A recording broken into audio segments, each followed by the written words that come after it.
At sa iba pang balita, maliban sa FOI bill, nitong nakalipas na Miyerkules nilagdaan na ang Implementing Rules and Regulations ng Enhanced Basic Education Act of 2013 o mas kilala po ito bilang K-12 Law. Dahil dito inaasahan na makakabuo na ng isang tunay na kurikulum para sa mga Pilipino na kayang makipagsabayan sa ibang bansa. Narito naman ang report ni Dina Pagibitan.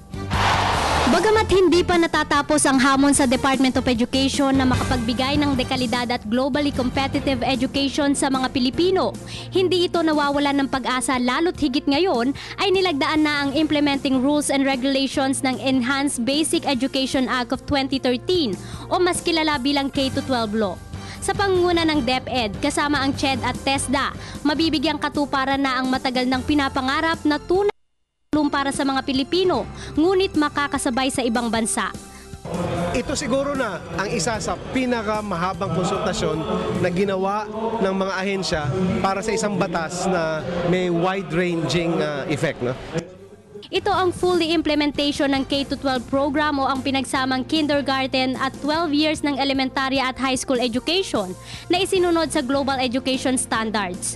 After K-12 program, talagang nakikita nila ngayon na may trabahong naghihintay na doon sa ating mga would-be graduates. Dumaan ang nasabing IRR sa mahaba at masusing konsultasyon sa mga ahensya ng gobyerno, estudyante, magulang, gayon din ang mga pribadong eskwelahan sa bansa.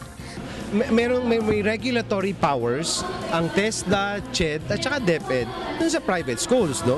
At pero pag makikita nyo din sa pagbubuo ng K-12, kami beyond regulation eh. Ang dami sa panukala na talagang galing sa pribadong eskwelahan. Samantala, malaking tulong naman ang nasabing K-12 curriculum sa mga estudyante, gayon din sa mga guro ng Don Roses National High School. Kasi po dahil po dito, nalaman ko po yung mga pwede ko pong gawin kapag dating para po makatulong po sa akin.